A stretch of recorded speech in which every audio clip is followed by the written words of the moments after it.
Good evening, everybody, and welcome. My name is Sophia, and I run events here at the Strand. Before we launch into a discussion of Gabrielle Korn's newest title, Everybody Else is Perfect, I'd like to share a little bit of history about the Strand. The Strand was founded in 1927 by Benjamin Bass on 4th Avenue's Book Row. Stretching from Union Square to Astor Place, Book Row gradually dwindled from 4 to 8 bookstores until, after 93 years, the Strand is the sole survivor, now run by third-generation owner Nancy Bass Wyden. We want to thank all of you for your support. Without our loyal community of book lovers, we wouldn't be here today. Tonight, we are thrilled to have with us Gabrielle Korn for the launch of her newest book, Everybody Else is Perfect. Gabrielle Korn is a journalist, digital media expert, and the former editor-in-chief of Nylon Media, an international lifestyle publication focused on emerging culture. Under her editorial leadership, Nylon became a fully digital brand with an ever-growing audience and original, politically driven, thought-provoking beauty, fashion, music, and entertainment content. She spent 3 years working on Nylon's digital presence before her promotion to editor-in-chief, working across platforms and growing traffic. Prior to that, she was an editor at Refinery 29, overseeing beauty content during a period of explosive traffic growth and working to expand the brand's concept of what beauty means to the millennial reader. She graduated from NYU's Gallatin School of Individualized Study in 2011 with a concentration in feminist queer theory and writing. She lives in Brooklyn. Joining Gabrielle in conversation is Kristin Iversen. Kristin is a writer and editor living in Brooklyn. She has written for Elle, LitHub, Nylon, Catapult, The Observer, and is currently the deputy editor at Refinery 29. So, without further ado, please welcome Gabrielle Korn and Kristin Iversen to the stage. Thank you, Sophia. Hi, Gabrielle. Hello. First of all, congratulations. This is a day that I have personally been waiting for many, many months. So how do you feel? It's finally here. It's your pub day. Thank you. I feel chaotic good, I think is the alignment of today. It's very surreal to, I've just been like in my phone all day and it's just been like so nice. And I feel really grateful for what the response has been today. Well, I'm really happy for you, really excited. I guess I'm just gonna start off with the question that is on my mind, which is, you claim not to be perfect, but you wrote this book proposal on the subway as you commuted to work on no less than 3 trains every day. So how did you do that? And how did you know that this was the book that you wanted to write? So how did I do it on the subway? I mean, I've always been really good at like focusing really hard on something if I have to just like do one thing. And the subway was actually the only time when like there weren't a line of people like waiting outside my office to ask me a question. So in a way, it was my downtime. It wasn't ideal to be doing it like standing up underneath someone's armpit, but it was my free time. And I already had a lot of the writing done for it before I realized what the idea for the book would be. I was very fortunate in that a literary agent reached out to me after seeing my writing online to ask me if I had been interested in a book. And of course I had, but what I had instead of a book proposal was like 1,000 different Google Docs and like notes app paragraphs about things that had been happening in my life. And when I took a look at all of them, the thesis of the book emerged very clearly, and so did the title, weirdly. So I got on the phone with the agent, I told her the idea, and she guided me through the process of turning it from like the messiest group of files you've ever seen in your life to something cohesive. One of the things that I love about that answer, honestly, and one of the things that I love about what you did in this book, and frankly, what I've loved about knowing and working with you for many years, for anyone who does not know, Gabrielle and I worked together at Nylon for almost 4 years. Wow, that was a really long time. And it all started from what I call the best DM slide that I've ever experienced. And, I cannot fully express how much I both like learned and benefited from working with you, and how much more I've learned and benefited just from knowing you as a person outside of work. And one of the reasons, and it is apparent in that answer, is that you give real answers to things. Like, you don't just bullshit. You don't also like hide what your accomplishments are behind sort of like vague sentiments. You give useful information that people can then use to advance themselves. And I think that that is unfortunately a very rare thing in our once shared industry, which is media, but I think also just among the professional lives of a lot of people, including, you know, notably women. And so I wanted to talk to you a little bit about how it was that you deployed what I like to think of as a sort of like beautiful, aggressive honesty that is your trademark in this book, to talk about, you know, those taboo things that we're told never to talk about. Like, you go really into detail about stuff like your salary negotiations. This is something that I think in media, it's becoming more common as editorial groups unionize, which is a wonderful thing. But unions were not a thing in women's media when you first started, were they? No, nor when I was writing this book even. And the money stuff, I mean, you know this from working with me, I've always been really upfront about money.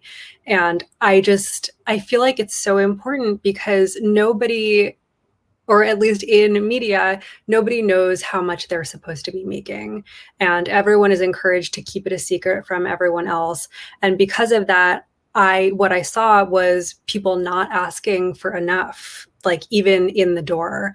And I felt like, okay, like I can be part of the problem and just like pay people as little as possible, or like I can get the most that I can get for people and just give that to them when they get the job. And that wasn't something I started doing until I became editor-in-chief and like realized that I had a lot more power than I thought I did. But in terms of like being like emotionally honest in the writing of the book, I really felt like books about careers are so boring. And what I didn't want to do was write like just like a stale, glossy, like, and then I went to this party and then I went to that party, because like that's been done so many times. And I think in a lot of ways, when you're an editor-in-chief, you're like expected to turn out that kind of book. And that just was never interesting to me. And I felt like in order to talk about the issues I wanted to talk about and to like have real impact and give people something that would help them, rather than just kind of like inspire envy, which I think like a lot of books like this do, I wanted it to be real and be something that could resonate with people. And the process looked like I wrote out as much as I wanted to, and then I pared back after. Like I didn't have to try hard to share a lot. I had to sit with everything I had put on the page and think about, okay, what do I feel comfortable with my family reading? What do I feel comfortable with strangers reading? What do I feel comfortable with like teens on Instagram DMing me about? Like, what can I sit with? And so it ended up being the balance between like the full story, every single detail, and like what I can handle being public. I mean, I think that it's a real tightrope walk, like what you did, because in order for things to feel authentic, like you have to disclose a certain amount of, you know, intimate detail, and there's intimacy in like professional relationships too, in this, or at least how like you're experiencing your professional relationships. But you also, you know, really went pretty deep in terms of like your personal life, like, you know, writing about relationships, whether it's with your family, whether it's romantically, and you know, most importantly with yourself. And you were really frank and really generous, I think, in how open you were about your eating disorder, about what it was like to be sexually assaulted by a medical professional. I mean, you know, it was really incredible also to read that level of honesty and to think of it like in terms of how giving it was, because there's so much to digest with it and to think about. But I mean, what was the scariest thing for you to explore? It's so hard to pick because it was all so terrifying. I mean, I will say, like, coming out as having anorexia was scarier than coming out as gay when I was 19. Like, in the book, in person, like, that was the thing at the time that I had the most anxiety about. But I think, I mean, every day I pick a new thing to feel fear about in terms of the things that are in the book. I think like money is a big one because I had this vision of like that being the headline, you know, and it turns out like it's not, like no one really cares, and I've gotten a few nice messages and that's it. So I think I hope that I did justice to or for the other people that I was writing about. Like because in my first few drafts, I think I was really hard on people who I felt had wronged me. And my sister Miriam was actually like, you need to have empathy for these people. So I did like an empathy edit and tried to see things from other people's perspectives and like take out anything that was just kind of me being like, and then she did this, and then she did that, even though like that's really fun and satisfying to write. Like there's no purpose to doing that. I really love the concept of an empathy edit. And I'm sort of like wondering what my Slack DMs would look like if I went back and gave them all an empathy edit. And I'm sure they would look exactly like how they already look, which is full of graciousness. But I was going to say, like, I did really feel that. I think that, you know, it was interesting reading about what your experiences were specifically within media, you know, as a very young woman coming up and entering into the clickbait economy, which was an incredibly fast-paced, torturous time to sort, but also exciting, like thrilling, like, you know, like it's so interesting though, I think, just to sort of consider what entering a creative field that is also, at least during that time period, so, you know, focused on metrics, like what that does to someone like you, who is an overachiever and someone who is results oriented. I mean, how does that, well, I mean, if the question is like, how does that not fuck with your head? I mean, it did. So yeah, it would. How do you get distance from that? Yeah, I feel like I've realized about myself that I'm the kind of perfectionist that thinks I'm a slacker because nothing I do will ever feel good enough. And someone had to like point that out to me before I realized it. And so when it came to traffic and like all of a sudden having a real-time measure of how my work was doing, I feel like it brought out the worst in me. Like it was really easy for me to get really obsessed with it. And like in early days Refinery, we used to get traffic reports like printed out, and it kind of like distilled your worth down to the number of clicks. And it became really clear that the best way to get clicks at that time was like this public performance of vulnerability in the form of first-person essays. So I did a lot of those and they did really well. And I think if I were to try to do that again, I don't think I would be successful because I'm not interested in the same kind of like public performance that didn't really bother me when I was 24. Yeah. But it's so interesting too, because at that time, like there was the whole, you know, first person essay economy. And I think that there is something you know, and looking back on it, where you can find lots of really lovely moments within that. But when you know how exploitative the machine was behind it, it just makes you want to take to cradle every 24-year-old and just be like, you need a real editor who doesn't care about you eviscerating yourself for clicks. Yeah. And that was something that I really appreciated about you as an editor, because I feel like I always saw you taking care of the writers first. And I do think ultimately that traffic pays off from that. So, because I don't know, you want people to stand behind their writing. And if they're writing something that in a week they're going to be ashamed of, that's not a long-term way to build someone's career. No. Well, and I think that's it, right? Nobody at the top cares about anyone's long-term career. Exactly.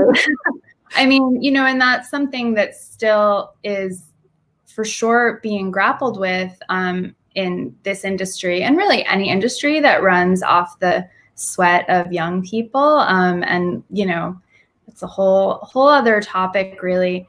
But I think that, you know, unfortunately, what women's media learn to do so well, especially digital media, and this is what you write about in your book, is it learned how to basically treat everything like an ephemeral trend, including things that actually deserved a lot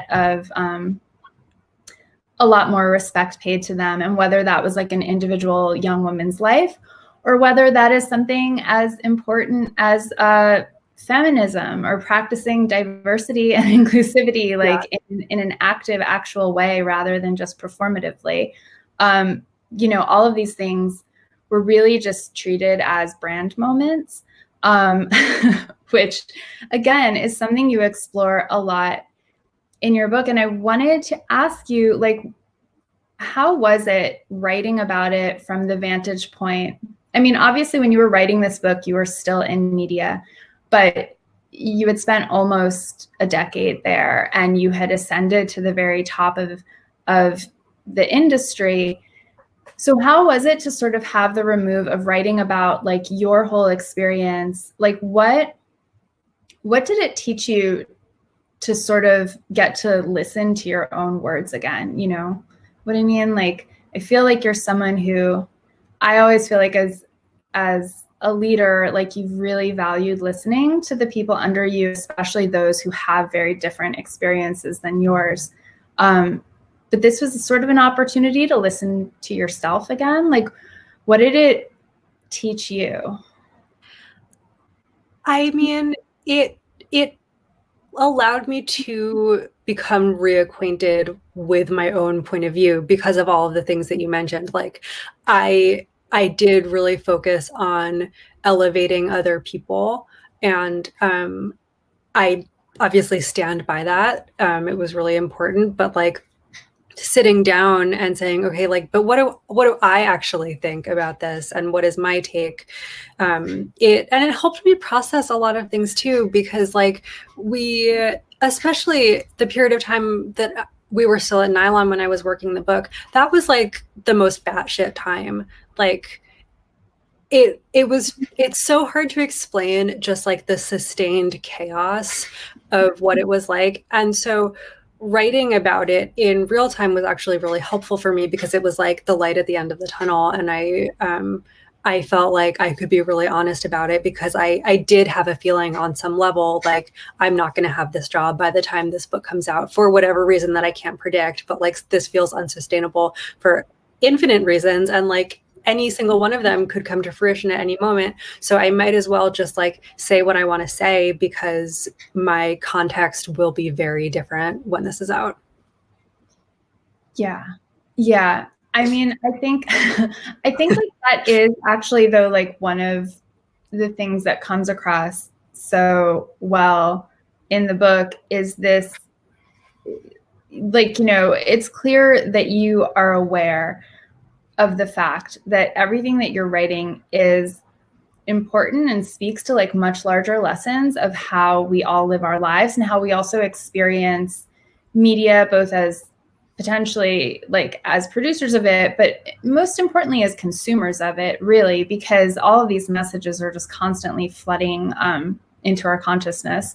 But also like how temporal it is. Like as soon as we adapt to like, well, this brand is really like, you know, exploiting the idea of girl bosses and badasses and other stuff that.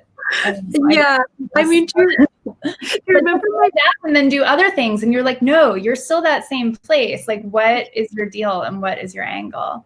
Totally, and it like that was so funny to realize that like consumers weren't like accumulating institutional knowledge about these places. Like I had this conversation with someone who was like, nylon has always been this like beacon of diversity and representation. And I was like, oh, like when you say always, like let's talk about time. And she was like, well, I've been reading it since I was in high school. And I was like, right. And she was like, I'm in my sophomore year of college. And I was like, okay, so like you've only experienced this in this era. And I think, you know, it's fine. Like that's besides the point. But I do think that the branding of women's media, to your earlier point, does just follow trends. And like, it's so important for readers to keep in mind that what you're looking at is someone's business and there's someone making money. And if you see yourself represented in the content, that's so amazing and so powerful. And I in no way want to downplay the importance of that. But I think it's important to think about the machine that put it in front of you. And if the content is free, you are the thing that's being sold. So like all of that needs to inform like what people look at and how they feel about it. That is a very resonant statement that you just made. If the content is free, you're what's being sold. I love that. I'm gonna tattoo that on my forehead. You know, speaking of just what's being sold and what audiences, you know, women's media used to target versus what they do now, and how, like, who they want to pull into their sphere so that they can use them. Well, basically, I mean, I still work in and love women's media, so I'm just speaking, you know, generally, atmospherically. But you write in your book about how when you interviewed for your first full-time job in women's media, which was at Refinery, you said to the woman who was interviewing you, magazines pretend lesbians don't exist. This was in 2013, right? Yeah. How have things changed and how haven't they? And how have you specifically been responsible for changes? Because I think you really have, and I think you should be super proud of that. Thank you. I mean, I got really lucky because the person I said that to was Annie Tomlin, and she was like, yes, that is exactly what I was looking for someone to say. And she really like championed me and allowed me to work on queer representation for Refinery. But I think, you know, it's like it's gotten better and it hasn't gotten better. Like when I was at Refinery the first time, I was the only lesbian that I knew of. And when I was at Refinery the second time, there were like 3 to 4 lesbians that I knew of in like this 100-person company. So I think it's hard to quantify. I do think that every now and then women's media remembers that lesbians are cool and will make a big splash about it. And then we are disappeared. Like there was that infamous lesbian chic article in the 90s. And I feel like iterations of that appear every now and then. I do think that the entertainment industry has helped a lot, because when I was growing up, we had some lesbians. We had Ellen and we had Rosie, but like what we didn't have were queer women who were hot and cool. And when you're a teenager, those are the only 2 things that matter. So like when you think about what you want to be and who you want to be, if you don't have anyone that's like aspirational in that way, I think it remains stigmatized. And I think there's like so many amazing like gay celebrities that I really can't imagine growing up with. And when I was at Nylon, I really centered queer people in what we did. And one of the things I did was, instead of saying we were going to be queer friendly or queer inclusive, I said that the brand was queer encompassing, meaning that our content wouldn't have like a separate pride vertical. We wouldn't have like content about gay people just during June. We would do it all the time, and a queer person would feel represented and valid regardless of what they were reading.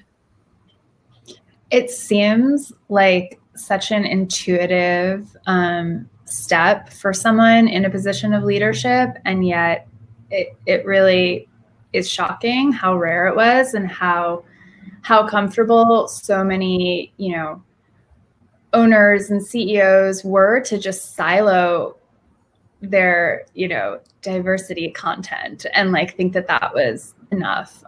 It's really, it's shocking how and when it still exists, but it you know, I would hope it feels good to you, even though, I mean, I'm sure it feels mixed, but you know, when you do have a teenager or like someone in college who remembers Nylon as like a place of diversity that championed like queerness and actually really, you know, dedicated themselves to like being actually inclusive, like that must feel good because they are talking about what you did. Yeah, it does feel good. And I think like one of the reasons why women's media has had such a hard time representing queer women is that brands don't consider queer women. Like when they talk about the category of woman, they mean straight women, like, and they do across the board. And they, like, when they're talking about lesbians, they specify, they don't like group us in with everybody else. And I think like the language around it became this self-fulfilling prophecy for the bigger brands. Yeah, no, absolutely. And I mean, it makes a certain kind of sense where when you have this whole subset of media that actually almost feels to be like inherently marginalizing itself by being so like focused on this gender binary of content, which is absurd. Like, yeah, you know, they're having to break out of a lot of different things. I mean, whether or not like women's media hopefully will just be like an archaic term at a certain point anyway, like hopefully not too far in the future is like another issue. But totally. How does it feel to you to think about like young people who are grappling with the same things that you did? Like whether it's, I mean, you know, it is really amazing these days, not to sound 1,000 years old, even though I am, but to think about like, you know, what it does mean to be like young and growing up, like fully immersed in social media, which has its pluses and minuses, for sure. But, you know, there's so many more opportunities to see yourself out there. But I think like one place that people, whether they're teenagers or whether they're like young people who are like looking to start their professional lives, like they can find your book. And like, how does it feel to be a voice that way? And also like via your Instagram and like whatever. How does it feel? It feels good. It feels scary, but good. Like it's complicated because I think a lot about like who we let become people that other people look up to. And I think that I'm an imperfect role model, but I think that young people can learn a lot from the mistakes that I made, which is why I included them in the book, in terms of like salary stuff and just like things you think that you're supposed to do in your 20s, like without really thinking about it. Like you just do what you're told to and you don't question. And so I hope that by reading about like what a mess I was, that people can, I don't know, course correct sooner than I did. I mean, I don't know that I would ever use the word mess to describe you, but Thank you. But like, let me give you like a visual of what it looked like, because I do like literally mean mess and also like metaphysically. Like there was one day at work where I had to give a presentation to the entire company about the changes that we had made to digital. And the meeting went so well. It was like so huge and high pressure. And I gave this whole presentation. And then afterward, I went to like 2 different like fashion events and like saw a bunch of people I knew. And it was like really fabulous. And then I came home to my studio where I had not done my dishes in so many days that I had like this dish pile and I like touched it and this like swarm of roaches like came running out at me. And I was just like, get it together, Korn. Like I just like didn't have time to like have a life that was nice outside of like trying so hard to be like the perfect employee.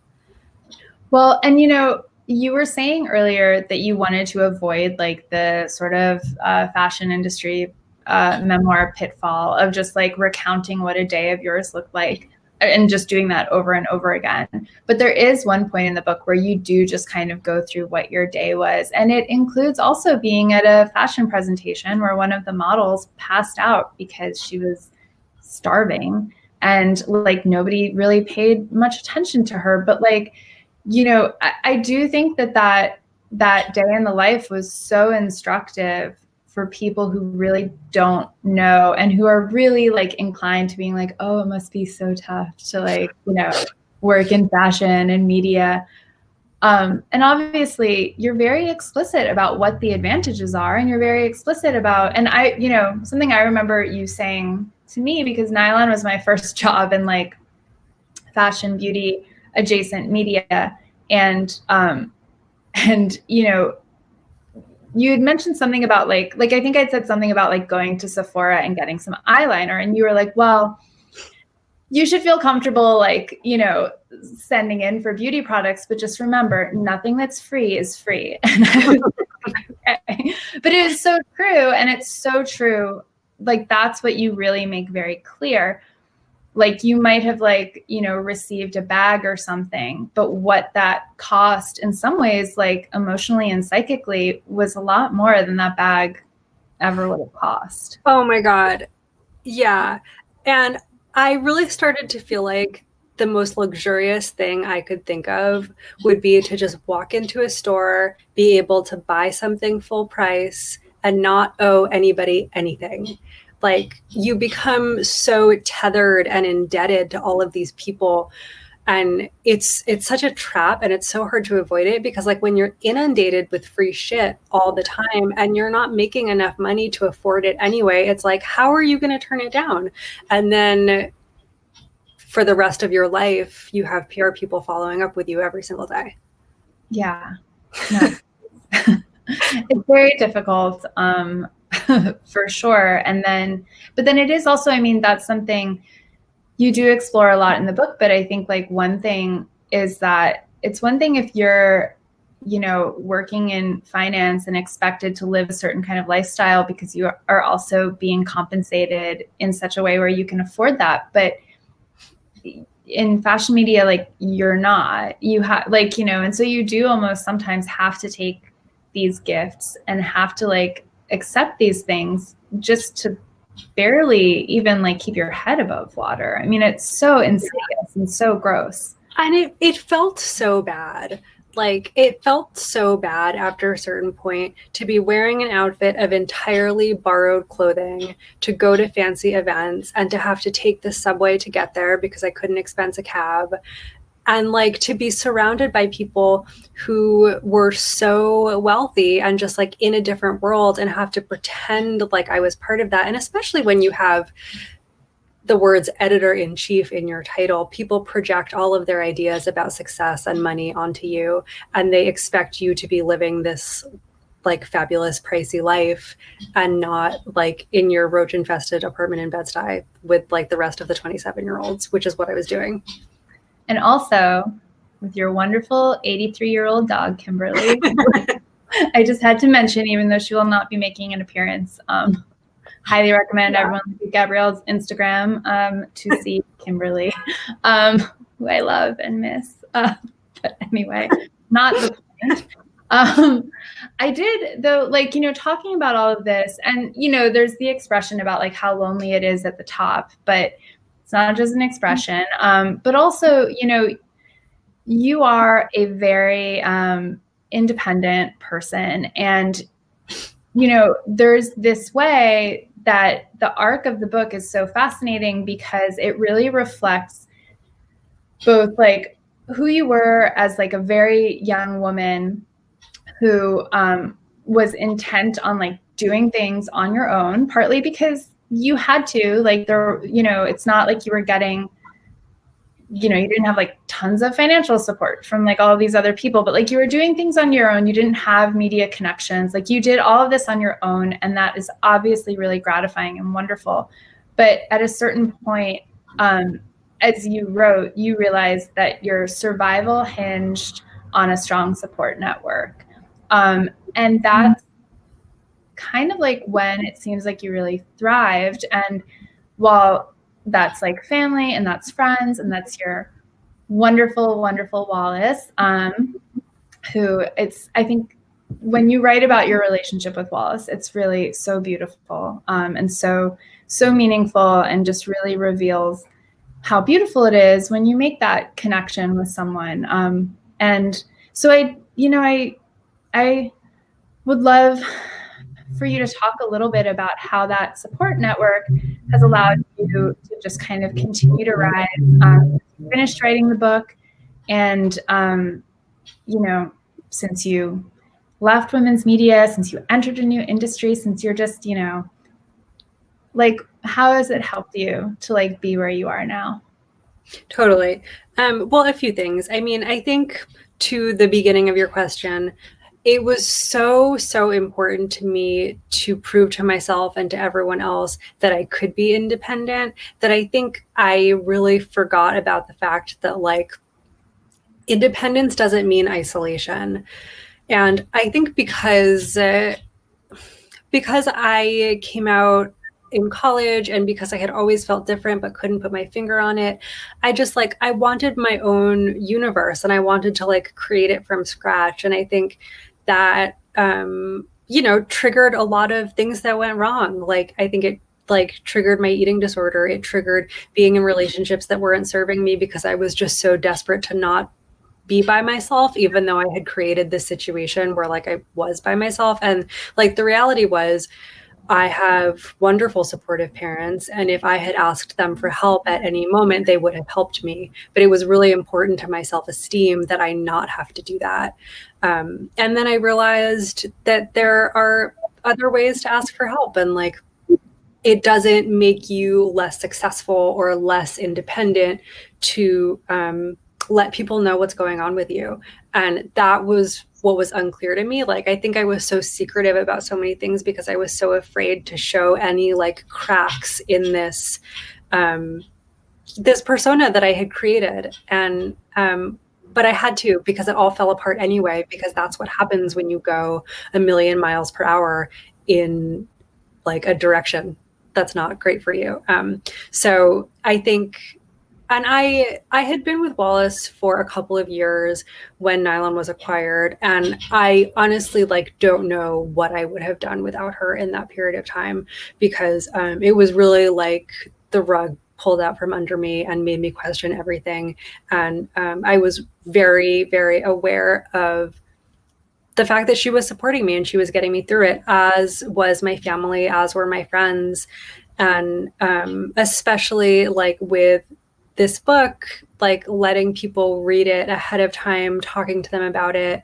Like, I feel like the past few years, I have allowed myself to open up and to trust people with the things that I'm ashamed of, which I didn't feel comfortable doing when I was younger. I felt like I felt like the things I was ashamed of had to be a secret. And I think that prevented me from like self-actualizing in a lot of ways.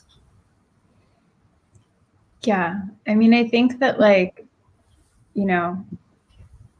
that like getting to the point in your life, and it happens for people at so many different stages, but where you realize that, you know, as the saying goes, like you're only as sick as your secrets. It's really key. It really just like everything. And like I remember even like with our friendship at work, like I was dating someone who was really awful to me, and I didn't tell anybody about it until one day I just like, you and I were in the conference room, and I just told you everything.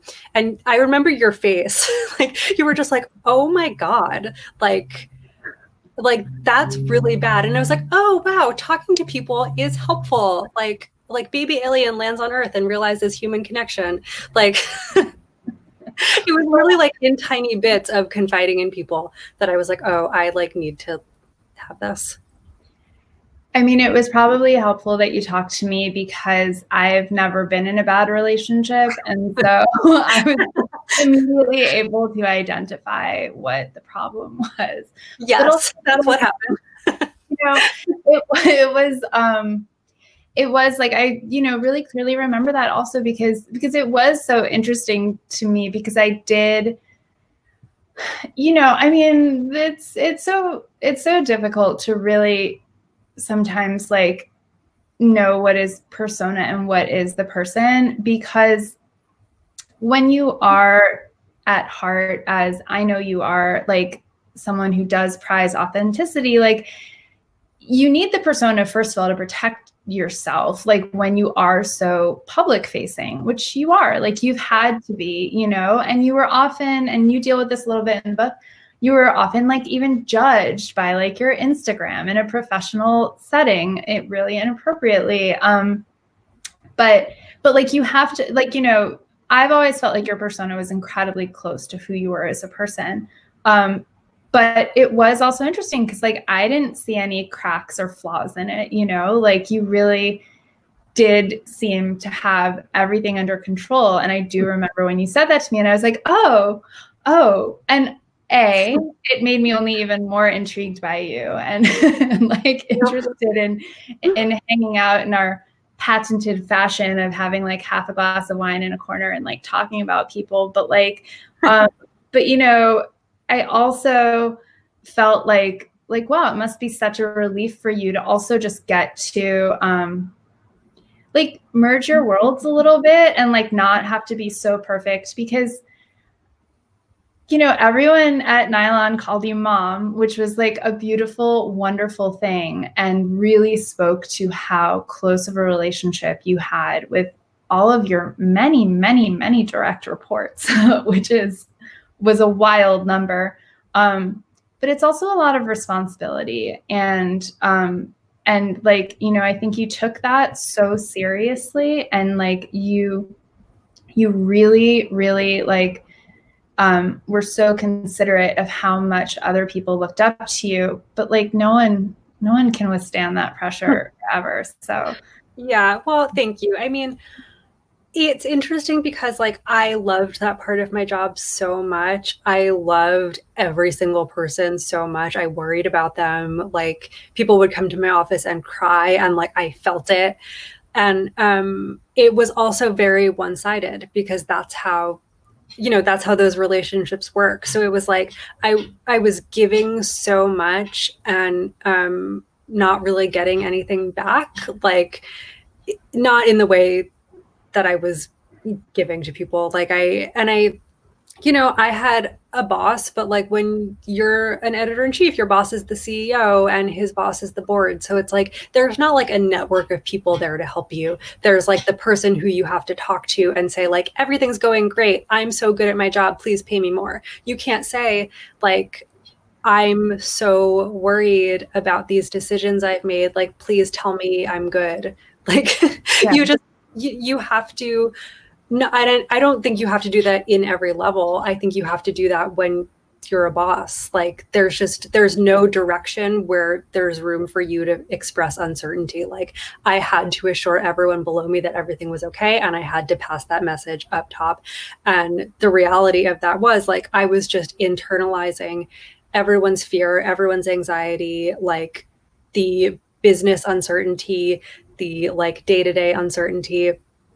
And in hindsight, like I needed to ask for help in that moment. I needed to have other people manage the writers. Like there was no reason for me to be managing every single person. And I didn't think I was allowed to do that because I felt like I had so much to prove. Yeah. Well, I mean, I'm really glad that like you moved past the place of needing to carry all of that like within you and on your shoulders. Even though I do think like that lesson of reaching out for help is one that we learn over and over and over again in different ways. But you know, I think it's all the more reason why it feels so wonderful to have like gone through your experience and read it and really been able to see like, you know, your journey. Thank you. I loved it. I'm realizing like it's also already 7:50, and so I'm going to ask a couple of questions, and if anyone else has more questions, we should have time for several. But yeah, I'm also just realizing there's still like a million different things in your book that we could have talked about, and I don't know, maybe we're just also good at talking a lot. But here's a question from someone else who wrote, you must have so many more stories that didn't make it into this book. Would you write another in the future? I would not write another book about this period of time. Like maybe at the end of my 30s, I would write a book about this decade. But I also, like, I would like to take a little break from writing about myself after this. I'm a little bit sick of it. Yeah, I can understand that. I was not sick of reading about you, but I feel like, you know, that makes sense. I'm going to ask my own follow-up to that question, which is one that I somewhat know the answer to, but what other kinds of books would you be interested in writing? Oh, thank you so much for asking this. I've been working on a novel. The reason why I got into this mess in the first place was because I wanted to write. And when I was like younger and in college, I only ever wanted to write fiction. So and I've had so much time this year. So I was like, okay, why don't I just like write the thing that I am most excited about? And so what ended up coming out of my fingertips was like a very dystopian, like queer end of the world moment where every character is a woman and most of them are gay. And yeah, that's what I've been working on. Sounds very exciting. How has COVID and the following quarantine impacted your writing, both personal and professional? That's a good question. I mean, it's so hard because I feel like there's this pressure to like have a quarantine hobby and like use your downtime for something productive. And like the reality is, I don't think there's anything good about this pandemic. Like it's a bad thing that is happening to us. So in one way, it has made it hard for me to write, and in another way, it's made it good because it's like, I don't think we write when we're happy. I think we write when we are upset about things and need to process. So I spent a lot of time writing, especially like over the summer, because it was, you know, it's too hot to be outside. Like you can't actually watch TV all day, every day. So I did get a lot of writing done. And I think it was from a place of like trying to process the fear and the uncertainty about what is happening in the world. Yeah. Yeah. I mean, I think that really makes sense. Like it, you know, it feels like it was a million years ago that everyone was talking about how Shakespeare wrote King Lear while in quarantine. Oh my God, I can't with that. But like, I will say, I have been saying no to a lot of writing opportunities that have come my way. Like a lot of publicists have reached out to me over the past year about like celebrity exclusives and like things that I would have jumped at if I was on staff somewhere. And I was kind of like, you know, like the $250 that I would get for the 2 weeks I would spend writing this profile, like just not worth it. And I look forward to reading when someone else writes it. So I think like saying no has felt really good this year. Saying no always feels good, I think. Have you seen any improvement in the industry since you left, or have any ideas on how to make it psychologically safe? Totally. So I think this was happening while I was interviewing for other jobs over the summer, but the conversations around racism in media were so important and so long overdue. And I was so inspired by all of the women of color who came forward to talk about their experiences in media. I think that the moment was so good because people had to listen. And I think what happened in the immediate aftermath was a major leadership change, and leaders were leaving, and the people being hired to replace them have been women of color. And I think that is an amazing step one. And I think what needs to happen now is that like hiring diverse staffs needs to be treated like an emergency. And it's like, it's a twofold issue. It's hiring and it's also retention, because like I've heard from people that like hiring isn't a problem, it's getting people to stay. So it's like, okay, so you have an institutional issue, and you can't put it all on the shoulders of the one woman of color that you've hired to run this team. Like it needs to be like figured out from the inside out.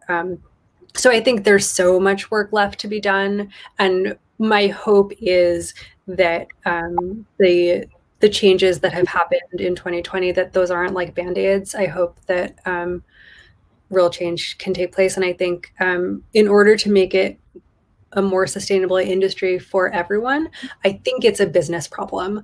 Like I think the business model of media is not set up with human beings in mind. It's set up with more, click more, read more, like do more. And I think someone who's not me, who has a brain for business, needs to come up with a model.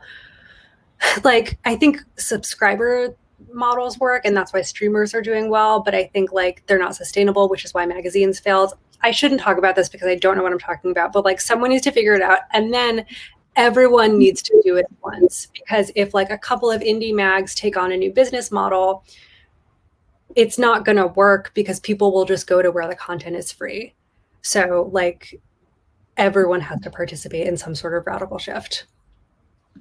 Yeah, I agree with all of that. We have 2 more questions, I think. So I'm just going to get to them. The next one is, when it comes to writing fiction, what do you think makes a good story? I think the characters make the story. I think people who are like real and imperfect and relatable. And then I think it's important to write a story that hasn't been told before. I think like fiction gets really formulaic, and like that's really easy to do, but it doesn't make for the best book. Yeah. I agree with that. And now I think this will be the last question, which takes it back to media. You talk in your book about how media can be fake it until you make it on crack. How do you balance acting confident in order to succeed, and also being vulnerable and real with your coworkers in an industry where your coworkers can become some of your best friends? Sometimes I think it's a tough balance, so I'd love to hear more about this. Also, has leaving media and having distance changed your ideas about this? Great question. I think the answer to the question is in the question, like it's a balance, but I do think that it's important to think about self-doubt as a challenge and not as something to hold you back. And I think like that's that you can do that and people will mistake it for confidence, and that's great. You know, like if you're trying to prove people wrong about you, or you're trying to prove yourself wrong about yourself, like I think that comes off as confidence and as self-assuredness, even if it's not. Like no one has to know like the full reasons. But I do think it's hard with work relationships. I think it's so important, especially as you're coming up, to make friends with your coworkers, because those are the people who are going to help you later for the rest of your life. But I think it's also important to like have professional boundaries and remember that like you're at work to work, you're not at work to live or to recreate a family, and that it's okay to have your real friends and your work friends, and to have the things you talk about with your work friends and the things you don't. I don't think there's one answer. But in terms of leaving media, you know, the thing that has changed the most is I feel like I have so much perspective now about what other people think about media. And that is that they don't really like, it's not as important to people as it is to the people making it. And I think when you're in it, you think that it is like the industry, and it is like, it's the thing, because it's such a full world with like so many characters that everybody knows, and it has its own culture. And then you step outside of it and it's like, okay, like people read on their phones and then they like go about their lives. They're not like participating in the drama and the gossip of it. But I also think I was surprised to see how much people are paying attention to it. Like I have seen images that we made at Nylon in brand decks from other companies as like aspirational mood boards. So I do think the impact is there. I think it's just like different than you perceive it while you're making it. Yeah. Yeah. I mean, I think that like just having that perspective after working in the same industry for like a decade almost, like is so valuable to have. And we didn't get into this, but I do love how you write about the ageism that you experienced in this book. And like the other great thing is you're still so young. You have so much exciting stuff to do, including like coming back to media. And you don't have to do that. I mean, I would come back to media if I had a job where I had the resources and the power to make it sustainable for the people who were working for me. Because I don't ever again want to be in a position where I have to ask people to do things that I know are impossible. Like I just have no interest in doing that anymore. Yeah. No, and I mean, I think like coming back with a healthy perspective would be great. And yeah, wow, that's an hour. Hi, Sophia. Thank you both of you for joining us tonight. Thank you, Kristin, for moderating, and thank you, Gabrielle, for joining us tonight and publishing a book and being very direct and frank about all of these excellent things. Thank you to our audience for joining us tonight. Is there anything either of you would like to say to our audience before we sign off for the night? Yes, thank you so much to everyone for attending, and thank you to the Strand for having us. And Kristin, thank you for your wonderful questions. This was so great. Thank you. If you haven't bought your copy already, there's a purchase button for Everybody Else is Perfect at the bottom of your screen. And with that, we will sign off for the night. So thank you, everyone, and stay safe out there. Bye-bye.